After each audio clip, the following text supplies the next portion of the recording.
Este contenido es una producción de More God Foundation. Suscríbete, síguenos y encuéntranos en todas nuestras redes sociales. Este contenido en video no reemplaza en ningún momento su estudio personal y familiar de las Escrituras y de Ven, Sígueme. Le invitamos con todo nuestro amor a escudriñar las Escrituras y a estudiar el manual de Ven, Sígueme.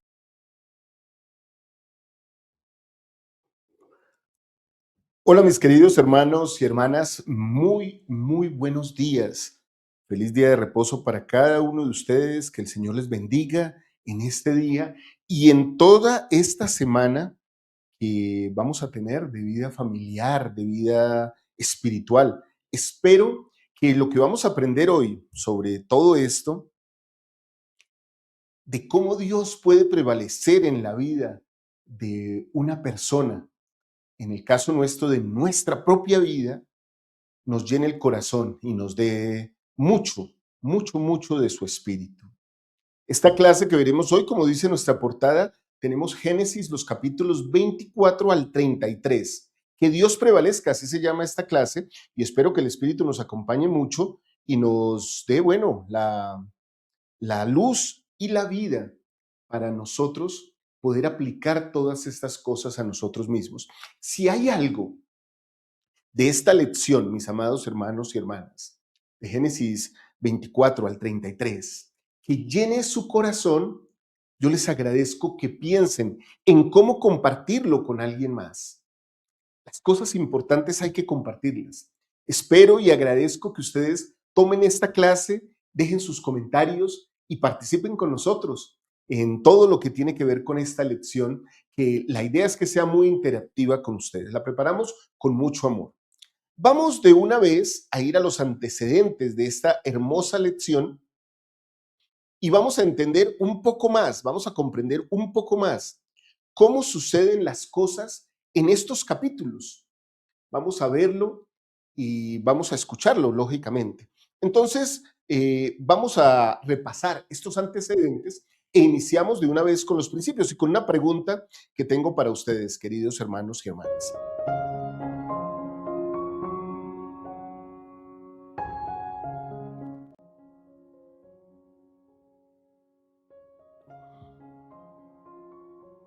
Muy bien, y estos antecedentes nos dicen entonces, hermanos, que estos capítulos nos muestran una transición crucial en la historia sagrada. Ya no estamos viviendo solamente la fe de Abraham, ahora estamos viviendo cómo esa fe y estamos aprendiendo cómo esa fe se hereda de padres a hijos y así generacionalmente. Esa fe se prueba y se transforma en cada generación que viene. Este relato ocurre alrededor de 1900, 1800 años antes de Jesucristo, en un mundo profundamente patriarcal, donde la herencia, el linaje y el honor familiar determinaban el futuro de una persona. Las decisiones sobre el matrimonio, primogenitura y bendiciones no eran solo asuntos personales, eran asuntos de supervivencia espiritual e incluso social. Culturalmente, estos pueblos vivían en constante tensión, escasez de recursos, conflictos familiares, rivalidades entre hermanos, engaños, luchas por poder y control. Era un mundo donde prevalecía el más fuerte, el más astuto o incluso el más influyente. Y en medio de este mundo aparece Jacob. Jacob no es un personaje ideal. De hecho, vamos a ver que tal vez engaña, huye, tiene miedo, manipula y lucha, pero también busca la bendición de Dios con toda intensidad. En Génesis 32 ocurre uno de los momentos más simbólicos de todas las escrituras.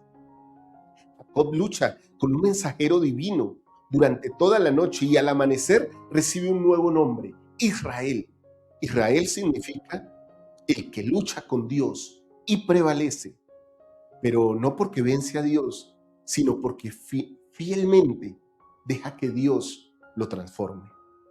En este mensaje central de estos capítulos veremos eso y veremos cómo personas como siervos de Abraham se dejaron guiar por la mano de Dios. Ahora, hermanos, definitivamente no se trata de que nosotros prevalezcamos, sino de que Dios prevalezca en nosotros. De eso es lo que se trata esta lección del día de hoy. Espero que ustedes y yo podamos tener un espíritu muy agradable y podamos entender y comprender todas estas cosas que vienen para esta clase y que nos van a llenar muchísimo.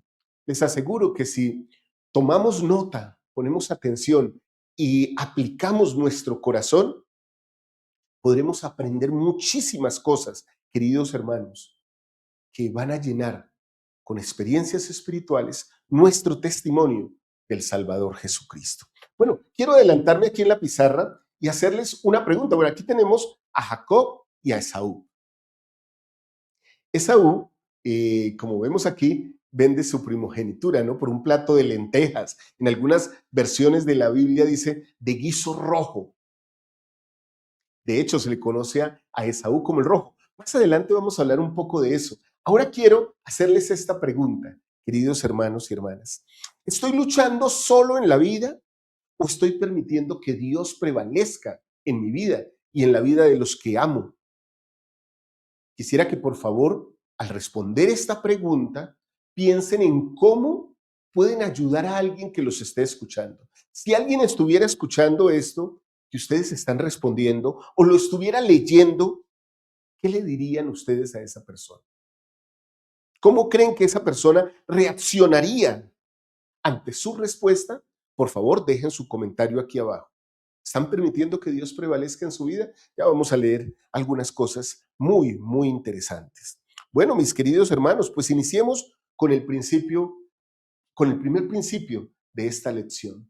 Dios guía a quienes confían en Él. Finalmente, bueno, es difícil que alguien que no tiene confianza en Dios pueda ser llevado por Él a algún lugar, ¿sí? Porque es necesario, dice por allá en Hebreos, que los que crean en Dios crean que le hay, ¿sí? Crean que hay un Dios y que es galardonador de todos los que le buscan. Eso dicen las Escrituras. Si yo no tengo esa creencia, pues difícilmente puedo obtener la ayuda de mi Padre Celestial en las cosas que necesito. Y vamos a empezar aquí con una historia bien, bien interesante, queridos hermanos. La historia de un siervo. Jacob, o más bien, Abraham, Isaac, perdón, quiere mandar a uno de sus siervos a que busque una mujer para su hijo, Jacob. Y entonces vamos a aprender cómo la revelación actúa cuando uno tiene el deseo de servir. Esto es como un llamamiento. Piensen hoy en el siervo como un simbolismo de su propio llamamiento en la iglesia. Piensen en eso y piensen cómo la revelación o el hacer lo que el Señor les pide que haga va a servir, a funcionar y a llenar y a lograr el objetivo o el resultado que el Señor desea en su llamamiento. Hermanos y hermanas, este es el mismo patrón que aplica para el humilde maestro de valientes en la primaria, como aplica para nuestro respetado obispo o nuestro amado profeta del Señor. Todos somos siervos en esta viña y este siervo de Isaac llena muchísimo o responde muchísimas preguntas, muchos cuestionamientos que debemos hacernos. ¿Cómo debiera actuar? ¿Cómo buscar revelación para lograr lo que el Señor quiere de mí? Bueno, resulta que aquí vemos esta historia en Génesis 24:12. Y dijo Jehová, Dios de mi señor Abraham, dame tu ruego, el tener hoy un buen encuentro y haz misericordia con mi siervo Abraham. Y aquí yo estoy junto a la fuente de agua, y las hijas de los hombres de esta ciudad salen por agua. Sea pues, miren que este siervo va colocando de una vez, hermanos y hermanas, las condiciones. Y esto pudiera parecer muy personal o muy atrevido, pero al Señor le gustan sus hijos propositivos. De esto encontramos muchísimos ejemplos. Cuando el hermano de Jared necesitaba luz del Señor, ¿recuerdan? Para los barcos y cómo cruzar el mar, fue hasta una montaña y labró unas piedrecitas y las puso delante del Señor y le pidió que con estas piedras iluminara los barcos que él estaba haciendo. Al Señor le gusta que propongamos cosas. Este siervo está proponiendo cosas. He aquí, yo estoy junto a la fuente de agua y las hijas de los hombres de esta ciudad salen por agua. Sea pues, dice, bueno, me estoy adelantando, hermanos. Todas las hijas de los hombres de esta ciudad salen por agua. Versículo 14. Sea pues que la joven a quien yo diga, miren esto, porque Liz nos enseñó hace un tiempo en la clase del Antiguo Testamento que esto no era una labor sencilla. Sea pues que la joven a quien yo diga, baja tu cántaro, te ruego para que yo beba, y ella responda, bebe, y también daré de beber a tus camellos, que sea esta la que tú has destinado para mi siervo Isaac.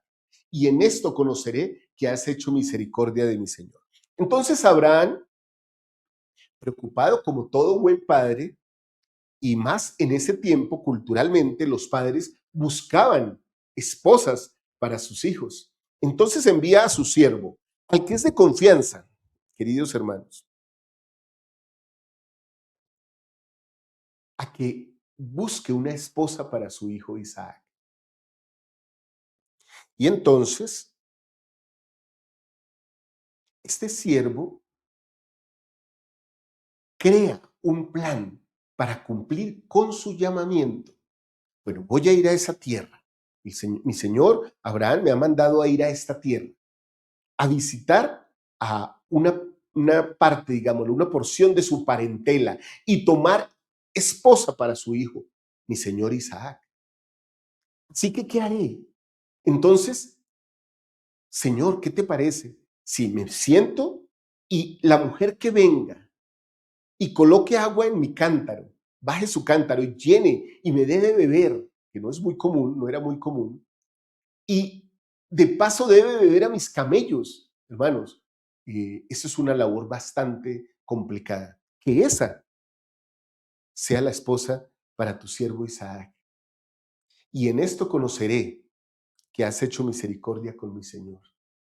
Porque esta no es una obra mía, dice el siervo. Esta no es una cosa que yo estoy haciendo por mí. Es el llamamiento que me ha dado mi Señor Abraham.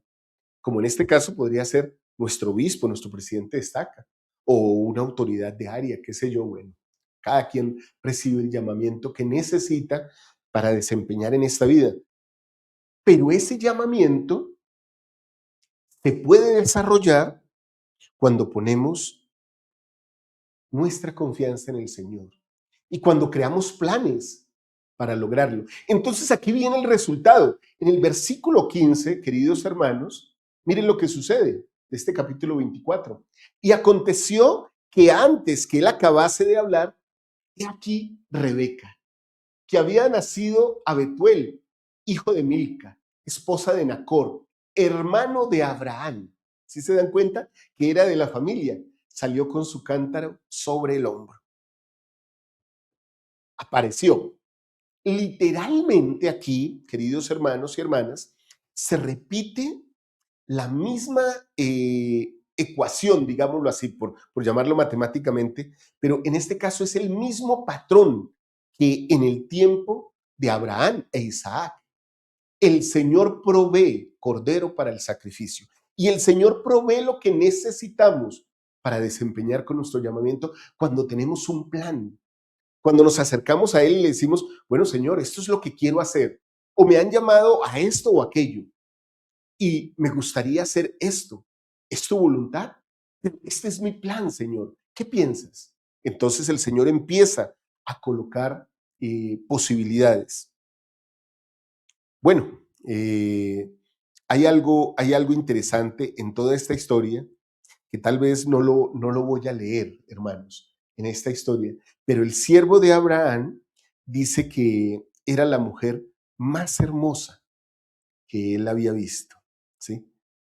Bueno, la traducción de José Smith nos hace esa aclaración, porque en la Biblia nos aparece que era una mujer hermosa. Y la traducción de José Smith dice que era la mujer más hermosa que el siervo había visto en toda su vida. Esa era Rebeca. Y apareció con su cántaro y cumplió de acuerdo con el plan que el siervo había determinado y había consultado con Jehová su Dios, como nosotros lo podemos hacer. Pasemos ahora a unos versículos siguientes. Saltémonos un poquito, vamos al versículo 26 y 27 de estos versículos. Miren, aquí está la mujer Rebeca con su cántaro dando al siervo. Y de hecho, en esta representación, uno literalmente ve que el siervo tiene una cara de asombro. Voy a ampliar esta imagen para que ustedes la vean aquí en nuestra pizarra, hermanos. ¿Sí? Realmente el hombre está asombrado de la disposición de Rebeca, también de su belleza y de su deseo de servirle a él. Y también a su manada de camellos, que seguramente en algún momento hablaremos de estas proporciones de agua que ella tendría que sacar para sostener, para mantener a toda esta manada de camellos que venían de un largo viaje. Bueno, mis queridos hermanos, ahí les amplié un poco para que ustedes vieran lo mismo, esos detalles que a veces buscan plasmar los artistas sobre esos momentos especiales de las escrituras, cómo nos sirven, ¿no? Cómo nos sirven. Leamos ahora el siguiente versículo, Génesis 24-26. El hombre entonces se inclinó y adoró a Jehová. Claro, hermanos, porque aquí aprendemos un principio importante. Se inclinó y adoró. Cualquier resultado que uno de nosotros viva o que logre en su llamamiento, mis queridos hermanos, es una muestra del poder de Dios. Creo que algo que nos sucede muy a menudo es que nos ensimismamos, nos llenamos de orgullo cuando logramos algunos resultados. Entonces el Señor dice como, bueno, yo te estoy ayudando, yo estoy llenando tu vida con éxito y con resultados. Dame a mí la honra, como debe ser. En nada está ofendido o enojado Dios con el hombre, sino con aquel que es desagradecido de corazón. Así que este hombre se arrodilla, se inclina y ora. Y miren la oración que hace, que tal vez es una oración que nosotros podríamos utilizar para nuestros llamamientos. Y dijo, bendito sea el nombre de Jehová, Dios de mi amo Abraham, que no apartó su misericordia y su verdad de mi amo, guiándome Jehová en camino a casa de los hermanos de mi amo. Nótese, mis queridos hermanos y hermanas, que el hombre ni siquiera está dando gracias por él. Señor, gracias por seguir mi plan. Gracias por darme éxito. Gracias por estar conmigo. Gracias, gracias, gracias, gracias. No, literalmente este hombre está reconociendo que el Señor ayudó y bendijo a quien lo mandó. Hace algunos años recuerdo que era consejero de un buen presidente y me gustaba llegar a la casa de los hermanos y decirles, el presidente les ha mandado su saludo. Hermanos, cuando actuamos, actuamos por la autoridad del sacerdocio que nos preside. El éxito es para el Señor y es para nuestros líderes. Nosotros simplemente inclinamos nuestra cabeza y agradecemos por todo lo que el Señor nos da. Bueno, aquí vamos a ver entonces, queridos hermanos, algo que es bien interesante y que quiero compartir con ustedes.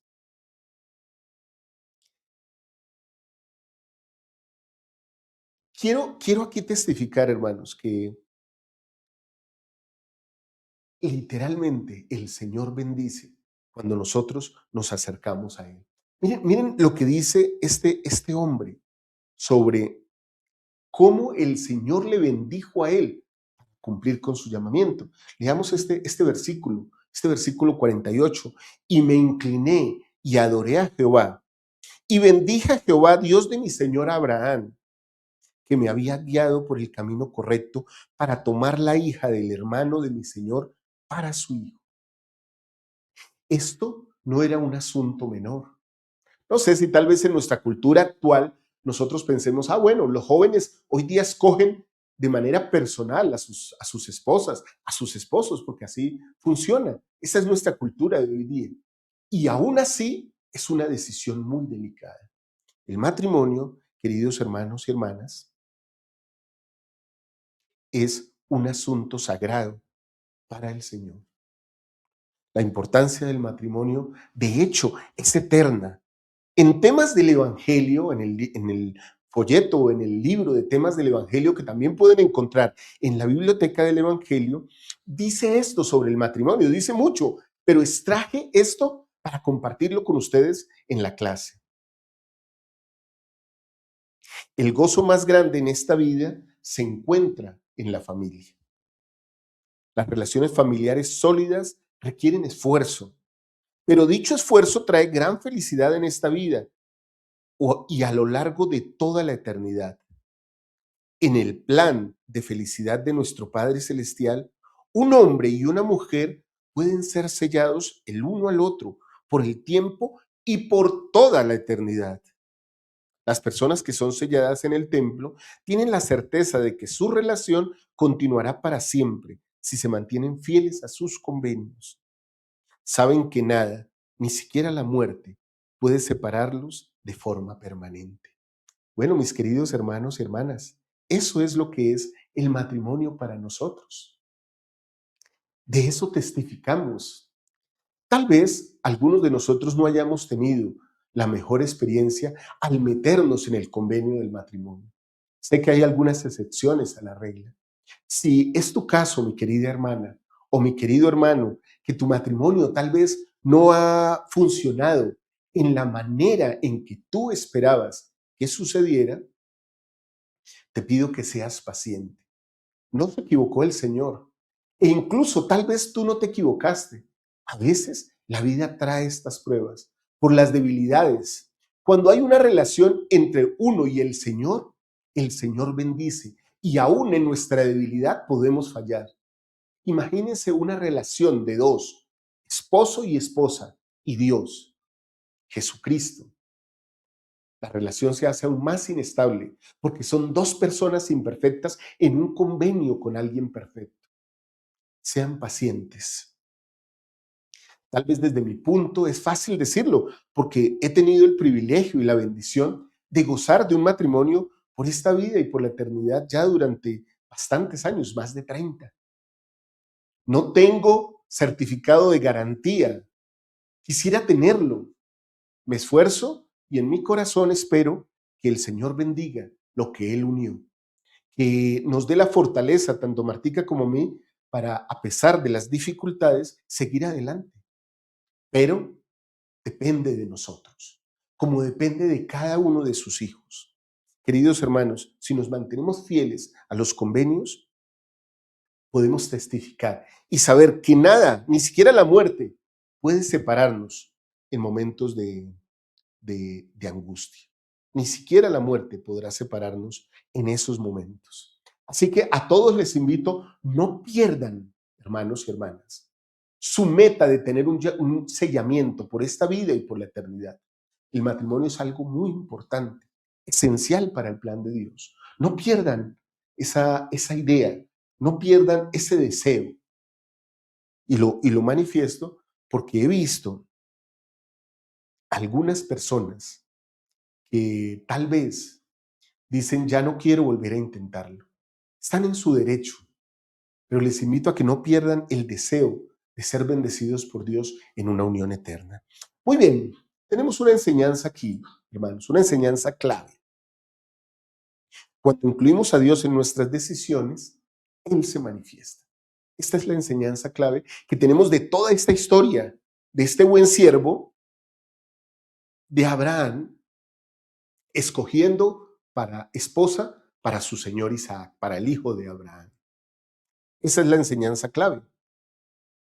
Y tenemos una aplicación como de cada uno de los principios. Esta es la aplicación personal, queridos hermanos y hermanas. Dios no solo se interesa en lo espiritual, también quiere guiar decisiones prácticas, relaciones, trabajo, estudio, proyectos y cambios importantes en la vida. Hace unos años, sobre esta aplicación personal, hace unos años recuerdo a un buen amigo, obispo él, por cierto, era mi obispo en ese momento, y me contó que había entrado en un negocio que le hizo perder una cantidad considerable de dólares. Estamos hablando más o menos como de $50,000, que creo que es una cantidad considerable para cualquiera en cualquier parte del mundo. Y entonces cuando me contaba del negocio, solo contándome del negocio en el que había entrado, ya eso me hacía pensar a mí, bueno, o sea, literal, difícilmente yo hubiera entrado también en este tipo de negocio. Entonces me surgió la pregunta y le pregunté, querido amigo, ¿tuviste en cuenta a tu Padre Celestial a la hora de meterte en este negocio? Oraste, preguntaste, ¿qué te dijo Dios? Y me dijo, la verdad no pregunté, porque es que es un negocio, es un asunto personal. Yo le pregunto a Dios sobre las cosas del barrio, de la iglesia, de mi familia, no de mis negocios. De mis negocios los manejo yo. Queridos hermanos, Dios nos guía en todo lo que tiene que ver con nosotros. Para todo, Dios está dispuesto a contestarnos y a guiarnos, aún a veces con silencio, queridos hermanos. Entonces, preguntas de este primer principio. Hermanos, ¿en qué decisiones estoy actuando solo con lógica y no con oración? Porque puede pasar, queridos amigos, que esto lo estoy pensando y esto va a salir así y esto va a funcionar así. Uf, es que no puede fallar. No tengo ni que preguntar, voy a hacerlo. Y está bien ser autónomo en algunas cosas y está bien ser decidido y ser osado, pero más o mucho mejor es ser decidido, osado, si se es inteligente. Y si se es inteligente, se busca siempre en oración a Dios. Consulta al Señor en todos tus hechos y Él te dirigirá para bien, es lo que dice la Escritura. Así que esa es la primera pregunta que les digo. Y esta siguiente pregunta creo que es muy especial para todos aquellos que somos mayores, que a veces pensamos como, yo ya sé, o yo ya he sido presidenta, dicen ustedes, hermanas, de la Sociedad de Socorro mucho tiempo, yo ya llevo muchos años en la iglesia, yo sé cómo se maneja esto, o yo ya he sido obispo varias veces, o yo conozco mucho el manual, no, esto no necesito preguntarlo. Vuelvo y digo, está bien ser autosuficientes, hay que estudiar, pero consulten al Señor en todos sus hechos. Miren esta pregunta que les dejo, ¿confío más en mi experiencia o en la guía del Señor? Si me pusieran a escoger, ¿qué escogería? ¿Mi experiencia o la guía del Señor? Creo que lo que Él quiere es conjuga las dos, une las dos, amalgama las dos y logra el resultado que yo te estoy pidiendo. Muy bien, contesten estas preguntas aquí abajo, hermanos. Y si algo de esto está tocando su corazón, quiero invitarles ya, en este momento, que compartan esta clase. Por aquí abajo, hay una flechita, sí, que está torcidita, que dice compartir, share.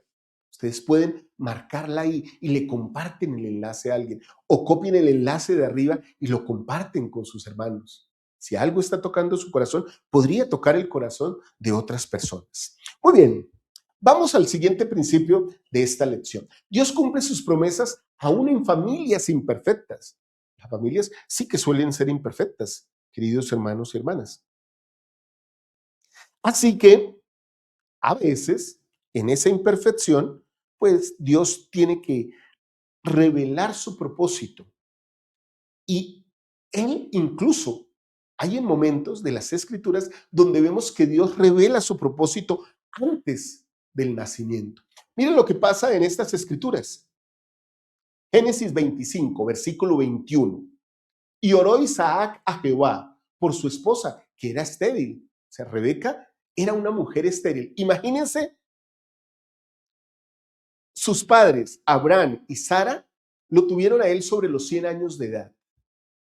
Isaac busca una esposa. El Señor les bendice con una mujer hermosa, con una mujer dispuesta y obediente. No obediente a él, obediente a los principios del Evangelio. Trabajadora, laboriosa, porque lo vimos en la historia, cómo fue dispuesta, hospedadora y lista para servir dándole bebida a los camellos. Ahora, esta mujer tenía, digámoslo así, una debilidad. Era estéril y sobre todo culturalmente, en ese momento, eso era algo muy grave. Y lo aceptó Jehová y concibió Rebeca, su esposa. Este patrón de la esterilidad es algo que vamos a ver muy a menudo en las escrituras del Antiguo Testamento. Entonces Rebeca concibe un hijo, ¿sí? Y leamos lo que continúa. Y los hijos luchaban dentro de ella. Tenía dos hijos y luchaban dentro de ella. Y dijo, si es así, ¿para qué vivo yo? Y fue a consultar a Jehová. Dos mellizos, ¿no? Digámoslo así, o dos gemelos, dicen. Bueno, finalmente creo que se puede llamar de las dos maneras. Ustedes me dirán ahí en los comentarios cómo le dicen en sus países, mellizos o gemelos. Bueno, y le respondió Jehová, dice el versículo 23.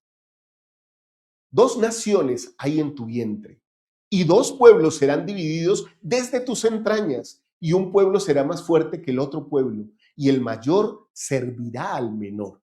Miren esta revelación que recibe Rebeca desde antes que sus hijos nazcan. Esto no es menor, esto es lo que el Señor le revela a Rebeca. Y cuando se cumplieron sus días para dar a luz, he aquí, había mellizos en su vientre. Entonces aquí utiliza el término mellizos, ¿no? Mellizos en su vientre. Y entonces nacieron sus dos hijos, Esaú y Jacob. Y miren cómo eran. Y salió el primero rubio y era todo velludo como una pelliza, o sea, muy peludo. Y llamaron su nombre Esaú. Ese era Esaú. Y el otro, bueno, se llamó Jacob. Hay algo interesante en esta historia, es que Jacob nace cogido del pie de Esaú. O sea, tomándolo como no queriéndolo dejar salir de primero, reclamando el primer lugar. Recuerden la revelación que recibe Rebeca. ¿Recuerdan, hermanos? Y el mayor servirá al menor. Recuerden eso. Muy bien. Y entonces aquí llegamos a un momento, después de que estos dos hombres nacen, crecen, encontramos un momento aquí particular. Esaú vende su primogenitura. Miren esta imagen tan linda acá. Voy a colocarla para ampliarla para que ustedes la puedan ver en la pantalla. A Esaú rubio y a Jacob con su barba, pero imberbe, o sea, sin vello. Él prepara una comida especial. Y entonces llegas Esaú de caza. Estaba cazando, le gustaban las cosas del campo. Y Jacob era más bien quieto, reverente, juicioso en las cosas del Señor. No podría yo decir que una cosa no tuviera que ver con la otra. Hay personajes que tenemos que integran las dos cosas, ¿no? En el caso de Nefi, era espiritual y además era el que cazaba para su familia. En este caso, Jacob es más dado a las cosas del Señor, a lo quieto, a lo reverente. Entonces, sucede lo siguiente. Veamos las escrituras, hermanos. Y guisó Jacob un potaje. Y volviendo Esaú del campo cansado, dijo a Jacob, te ruego que me des a comer de ese guiso rojo. Mira, por eso a Esaú se le llama también el rojo, ¿no? De ese guiso rojo, pues estoy muy cansado. Por eso Esaú fue llamado Edom, que significa rojo, ¿sí? Porque quiso ese guiso rojo. Entonces, Jacob respondió, aprovechó este momento, Jacob. Véndeme este día tu primogenitura, tu primer lugar, que era muy importante en el orden patriarcal. Entonces dijo Esaú, he aquí, yo me voy a morir. ¿Para qué pues me servirá la primogenitura?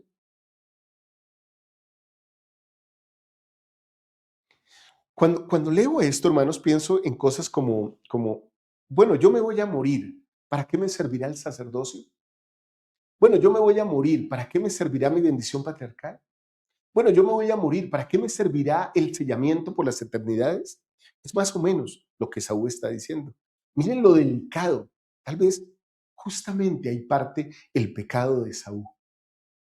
No tomar en serio las cosas que son importantes para el Señor, para su vida y para su familia. A veces no le damos importancia a lo que es sagrado, a los convenios que son sagrados con el Señor. Entonces nos vamos a morir. ¿Para qué eso? ¿Para qué la investidura? ¿Para qué el sellamiento? ¿Para qué el sacerdocio? ¿Para qué el pago de los diezmos? ¿Para qué tantas cosas que se necesitan, que hacen parte de los convenios que hago con Dios? ¿Para qué tanto de eso si finalmente me voy a morir? Y bueno, lo que necesito es comer ahora. Jacob le advierte y dijo Jacob, júramelo en este día. Y él se lo juró y vendió a Jacob su primogenitura. Cuidado también que aquí hay algo muy importante. En esta cultura, como en todas, pero especialmente en esta cultura, jurar era algo muy sagrado. De hecho, en las escrituras se menciona varias veces la parte de los juramentos como algo muy sagrado. Sea tu hablar sí, sí o no, no. Lo que sea más que esto es malo. Recuerden que incluso hay una parábola en el Nuevo Testamento que dice que el padre mandó a sus dos hijos a hacer algo y el primero dijo, yo iré o voy, y al final no fue. Y el segundo dijo, no voy, pero al final arrepentido fue. Es mejor que no jures a que jures y no cumplas. Ese era más o menos como un refrán, un dicho en el antiguo Israel. Entonces Jacob dio a Esaú pan y del guisado de las lentejas. No está mal que siga un guiso rojo o un guiso de lentejas. Y él comió y bebió y se levantó y se fue. Así menospreció Esaú la primogenitura. Así despreció Esaú la primogenitura, queridos hermanos y hermanas. Entonces, solo para mencionarles, queridos hermanos y hermanas, este episodio lleva a algo más profundo. Al morir Isaac, quiere llamar a su hijo primogénito para darle su bendición, o sea, Esaú. Jacob, que también tiene una consonancia, o digámoslo así, no una consonancia, sino una acepción que significa suplantador, suplanta a su hermano Esaú, y como éste le vendió la primogenitura, entonces Jacob recibe la bendición por Esaú de parte de Isaac. Y así Jacob llega a ser el primogénito. Así sucede, hermanos. Entonces aquí tenemos un aprendizaje. Vamos a la enseñanza clave de este principio. Dios no trabaja con familias perfectas, sino con corazones dispuestos. Y en este caso, esta familia era bien imperfecta. Miren, era un profeta del Señor, Isaac, era un líder del Señor.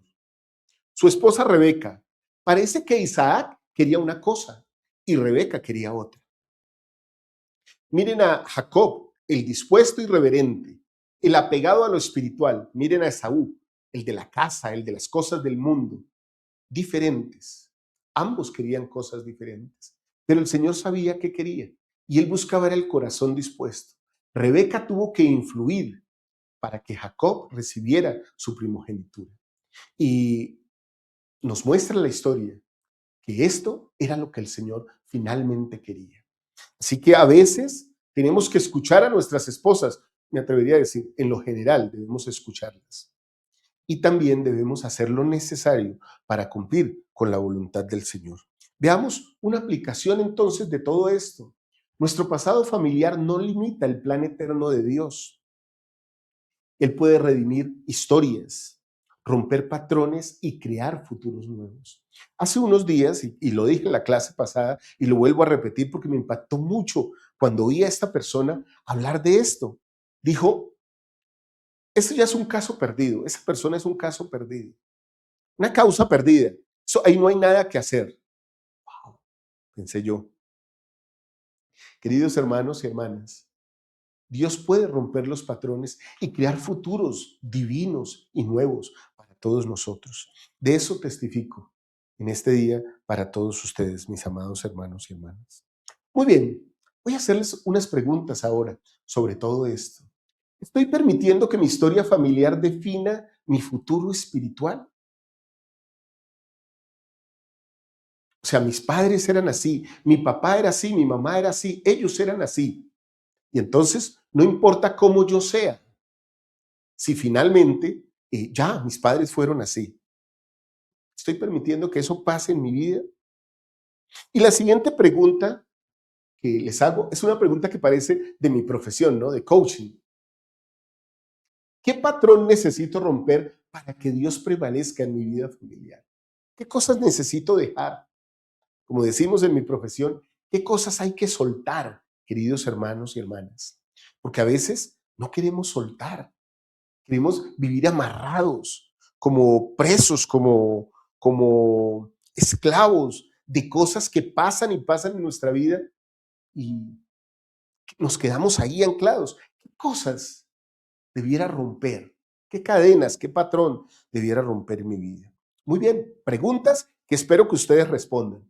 Y si algo, vuelvo y les digo, está llegando a su corazón con todo esto y les está haciendo meditar, piensen con quién lo pueden compartir. Vamos al tercer principio de esta lección. Dios no abandona a quienes están en proceso de ser como Él. Jacob entonces se entera de que su hermano Esaú lo quiere matar, porque cuando muere su padre, él reclama su bendición, que socialmente era lo adecuado. Pero el padre le dice, yo ya di una bendición, yo tenía una bendición para dar y ya la di, y se la di a mi primogénito, pensando que eras tú. Ya no tengo más bendición para ti. Y Esaú sale y maldice y dice que va a matar a Jacob. Entonces Rebeca, la mamá, pues le dice a Jacob, vete de aquí, de esta tierra, huye. Porque Jacob era muy enojado, muy valiente, muy bravo. Entonces Jacob huye. Miren que a veces, aunque se puede hacer lo correcto, puede haber el temor por los modos en que se utilizaron, las formas que se utilizaron.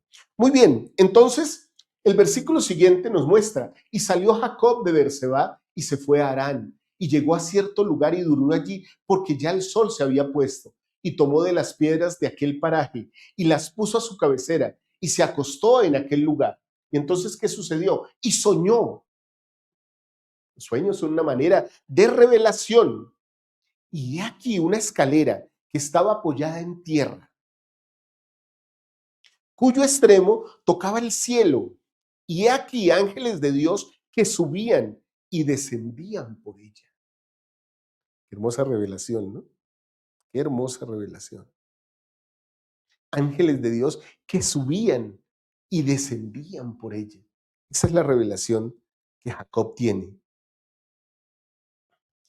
Veamos a un testigo. Invité a un testigo que nos acompañó durante años, el presidente Mario Gironi, como miembro del Quórum de los 12 Apóstoles, como presidente del Quórum de los 12 Apóstoles, incluso como consejero de una primera presidencia. El presidente Ronnie nos dice lo siguiente: cuando Jacob viajó desde Berseba hasta Harán, o hacia Harán, tuvo un sueño en el cual se vio a sí mismo en la tierra, al pie de una escalera que llegaba a los cielos, y el Señor se encontraba en la parte superior de la misma.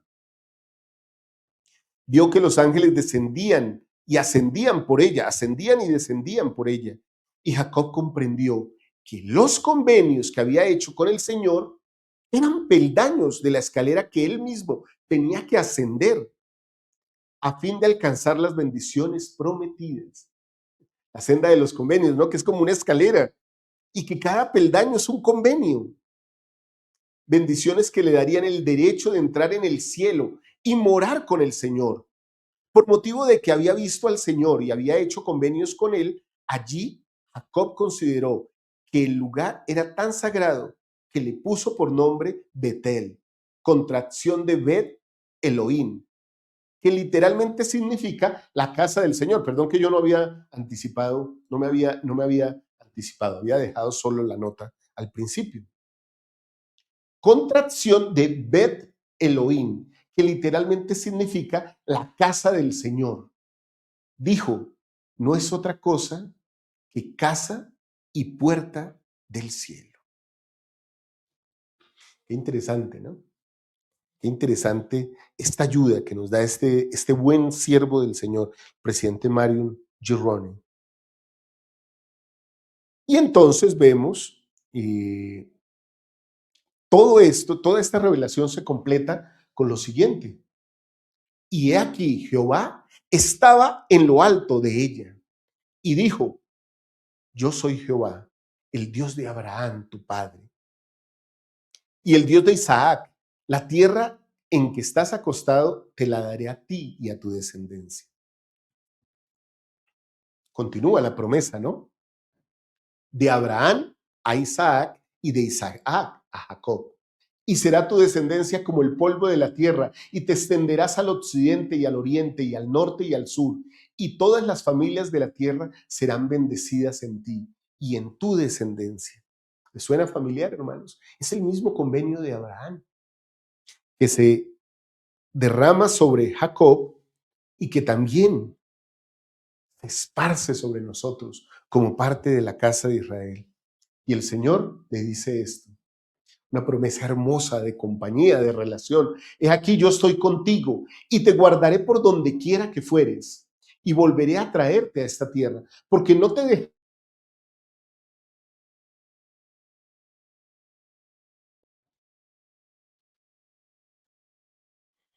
Ahora, hermanos, Jacob en todo esto reconoce la presencia de Dios.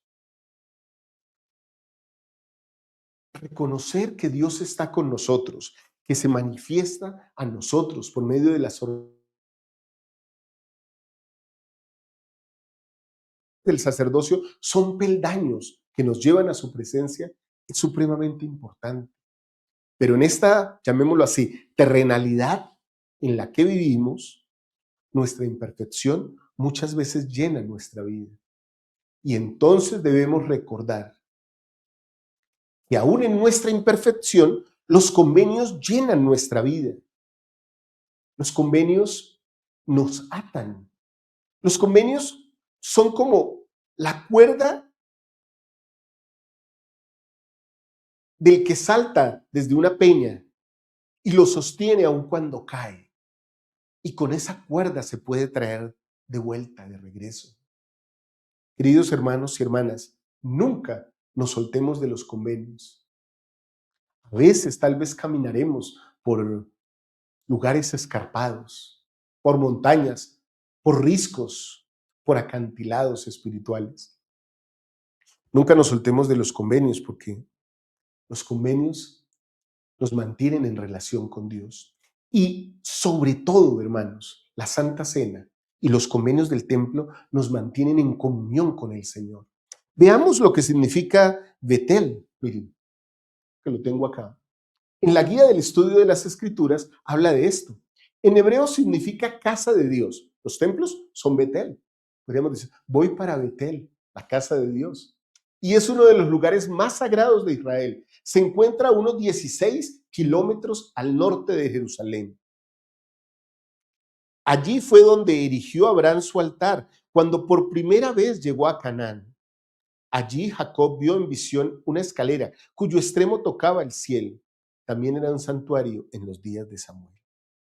La casa del Señor.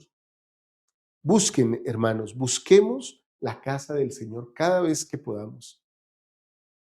Podemos ir cada vez que queramos. Algunos tal vez, a ti tal vez se te dificulte, la tengas lejos, prográmate para ir una vez al mes o qué sé yo, una vez al año. Cuando lo hagas, hazlo con toda devoción. Si la tienes más cerca, ve cada vez que puedas, cada semana, 15 días, una vez por mes, cada vez que puedas. Integra esto a tu agenda de vida espiritual, de vida personal. El Señor está alegre cuando visitamos su casa. En su casa cultivamos y establecemos nuestra relación con Él. Muy bien, queridos hermanos. Enseñanza clave de todo esto. Dios se revela cuando somos humildes. En humildad siempre hay revelación. En orgullo hay ausencia divina, queridos hermanos. La persona orgullosa, ¿recuerdan a los hermanos de Nefi? Dios no habla con nosotros. El orgullo no permite que nosotros escuchemos la voz de Dios. El que es humilde se puede recostar sobre una piedra como Jacob y recibe de Dios lo que necesita.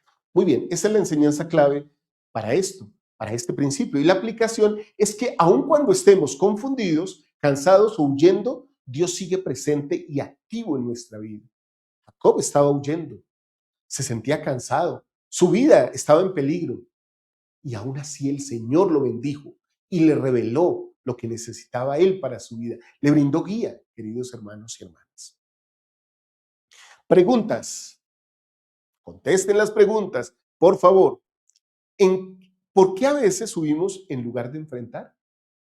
Esa es una buena pregunta. A veces es bueno huir del pecado, de las cosas malas, pero a veces también es bueno enfrentar para dar testimonio. Recuerden eso, ustedes lo ajustan de acuerdo a su aplicación personal. Y la segunda pregunta que les quiero hacer de este principio es, ¿puedo reconocer a Dios incluso en mis momentos de confusión? Porque a veces la vida no es como queremos, ¿no? No es tan suavecita, no va tan al día como nosotros esperamos que vaya. Aún así, ¿puedo reconocer a Dios, queridos hermanos? Muy bien, pasemos al principio número 4 de esta lección. Este principio nos dice y nos habla de algo que a mí me encanta, y es la transformación. No hay tal cosa en el Evangelio como evangelio u obediencia sin transformación. Se habla de un cambio de hombre natural a hombre espiritual. Se habla, el mismo Salvador lo menciona, para que sean nuevas criaturas, para que nazcan de nuevo, le dijo a Nicodemo allá en su conversación con este líder del Sanedrín. Dios puede transformar nuestra identidad. Y sí que lo hace, hermanos. Si hoy día nosotros nos ponemos a mirar y reflexionamos sobre lo que éramos y lo que somos hoy día, que conocemos el Evangelio, tal vez, digamos sorprendidos, los cambios se notan. He crecido, he aumentado en capacidad espiritual, bueno, y algunos hemos aumentado en otras capacidades. Lo más importante que suceda es que transforme nuestro corazón. Eso se espera. Miren lo que sucedió con Jacob. Saltémonos al versículo, el capítulo 32. Y se quedó Jacob solo y luchó con él un varón hasta que rayaba el alma. Y cuando vio el varón que no podía con él, le tocó en el sitio del encaje de su muslo y se descoyuntó el muslo de Jacob mientras con él luchaba. Y dijo, déjame porque raya el alma. Y Jacob dijo, no te dejaré si no me bendices. Miren que esta no era una lucha para mal, era una lucha para bien. Jacob luchó con Dios. Y él le dijo, ¿cuál es tu nombre? Y él respondió, Jacob. Y el varón le dijo, no se dirá más tu nombre Jacob. Qué hermoso. Esta parte siempre me conmueve, hermano. Disculpen que me emocione tanto. No se dirá más tu nombre Jacob, sino Israel, porque has luchado con Dios y con los hombres y has vencido. Qué hermoso. Dios puede cambiar nuestro nombre, nuestra vida. Dios lo puede hacer, hermanos. Hay unas citas acá que quiero compartir con ustedes de presidente Nelson. Voy a ampliarlas aquí en la pizarra para que ustedes las puedan ver, queridos hermanos. Por tanto, dice el presidente Nelson, imaginen mi alegría cuando hace poco obtuve una nueva perspectiva. Con la ayuda de dos eruditos hebreos, aprendí que uno de los significados hebreos de la palabra Israel es que Dios prevalezca. Por consiguiente, el nombre mismo de Israel se refiere a una persona que está dispuesta a dejar que Dios prevalezca en su vida. Ese concepto me conmueve el alma. La palabra dispuesta es crucial para esta interpretación de Israel. Todos tenemos nuestro albedrío. Podemos elegir ser de Israel o no. Podemos optar por dejar que Dios prevalezca en nuestras vidas o no. Podemos optar por dejar que Dios sea la influencia más poderosa en nuestras vidas o no.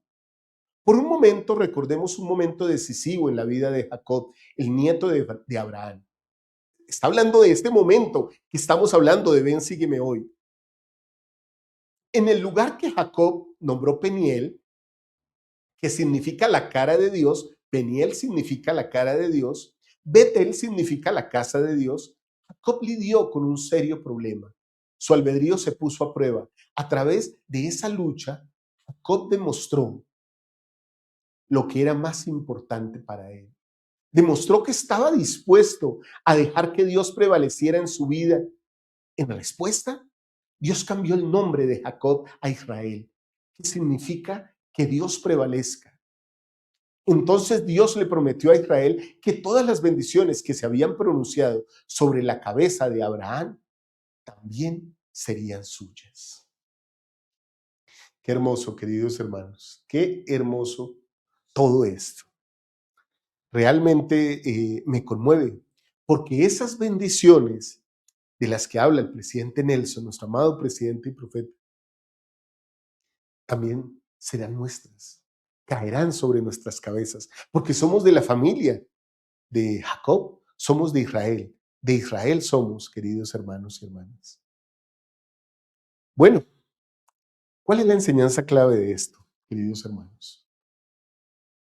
La transformación espiritual comienza cuando dejamos de resistir, cuando dejamos que Dios gobierne nuestra vida. ¿Recuerdan lo que dice Mosías 3:19? Lo repetimos a menudo. El hombre natural es enemigo de Dios y lo ha sido desde la caída de Adán y lo será para siempre, a menos que se someta a la influencia del Santo Espíritu. ¿Y qué sucede cuando eso pasa? Cuando uno se somete a la influencia del Santo Espíritu, se hace como un niño. Nos hacemos sumisos, mansos, pacientes. Nos llenamos de un corazón de carne, un corazón dispuesto a someterse a todo lo que Dios juzgue, infligir sobre él, tal como un niño se somete a su padre. Esto no es obediencia ciega, esto no es mala obediencia, esto no es ser esclavos, esto muy al contrario, es ser libres. Así pasamos de ser hombres o mujeres naturales a ser lo que Dios espera de nosotros, queridos hermanos y hermanas. ¿Cuántas cosas hemos aprendido hoy, hermanos? ¿Cuántas cosas hemos aprendido hoy? Bueno, vamos con la aplicación. Cuando luchamos con Dios en oración sincera, salimos transformados. Pensamientos, carácter, prioridad e identidad. Cuando luchamos con Dios en oración sincera. ¿Recuerdan a Enós luchando con Dios? ¿Recuerdan que él dijo que se arrodilló y oró como todo un día y al caer la noche continuaba orando? ¿Cuándo fue la última vez, literalmente, que luchaste con Dios? Bueno, no me quiero adelantar aquí a la pregunta que les tengo, queridos hermanos.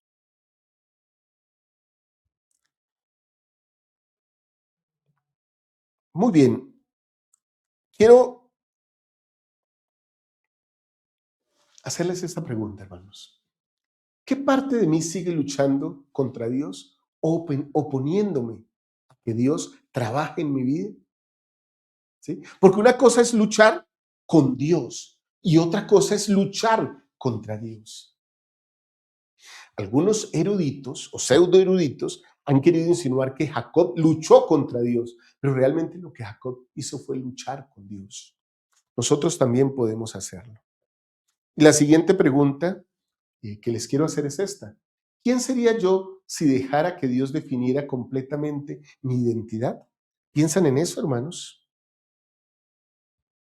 ¿Quién sería cada uno de nosotros si Dios definiera nuestra identidad? Bueno, queridos hermanos, voy solo a mencionarlo aquí como un principio de reconciliación, de restauración. Dios puede traer reconciliación donde hubo conflicto. Y entonces encontramos la historia nuevamente de Jacob y Esaú. En el capítulo 33 de Génesis nos relata este encuentro. Jacob y Esaú se reencuentran. Y entonces Jacob le pide gracia y Esaú lo perdona. Hermanos, la gracia de Dios puede curar las heridas y sanar las relaciones rotas. De eso testifico, de eso testificamos, para eso vivimos el Evangelio. Miren, en los versículos 30, en el Génesis 33, del 1 al 4, se los voy a compartir leídos. Y alzando Jacob sus ojos miró, y aquí venía Esaú, y los 400 hombres con él. Entonces repartió los niños entre Lea y Raquel y las 2 siervas, y puso a las siervas y a sus hijos delante, luego a Lea y a sus niños, y por último a Raquel y a José. Y él pasó delante de ellos y se inclinó a tierra 7 veces hasta que llegó a su hermano. Y Esaú corrió a su encuentro y lo abrazó y se echó sobre su cuello y lo besó y lloraron. Hermanos, les invito a leer todo este capítulo 33. Realmente Esaú incluso le pregunta, ¿por qué hiciste esto? Y Jacob le dice, lo hago para mostrarte que toda mi casa puede ser tu sierva si tú decides. Si tú decides perdonarme, todo lo mío será tuyo. Lo más precioso que tengo, mi familia, cada esposa que tengo con sus hijos, otra vez matrimonio plural ahí metido, ¿no? En la antigüedad. Pero Esaú, lo que más le importó fue reconciliarse con su hijo, con su hermano, perdón. Bueno, mis queridos hermanos y hermanas, quiero dejarles unas tareas el día de hoy a todos ustedes después de leer esto. Hagan, si pueden, una oración humilde el día de hoy. E incluso si quieren, pídanle a Dios que permita que Él prevalezca en su vida, queridos hermanos. Esta semana también como tarea tomen una decisión guiada. Antes de una decisión importante, oren primero y pidan dirección al Señor y plantéenle su plan para lograr lo que quieren. Y la tercera tarea de hoy es que den un paso de reconciliación con alguien con quien estén enojados. Envíen un mensaje, una conversación, pidan en oración, perdonen si es el caso en su corazón, queridos hermanos. Recuerden que la verdadera victoria espiritual no es que yo gane, es que Dios prevalezca en mi vida. Recuerden eso, queridos hermanos. Les amo con todo mi corazón, testifico de estas verdades eternas, queridos hermanos y hermanas.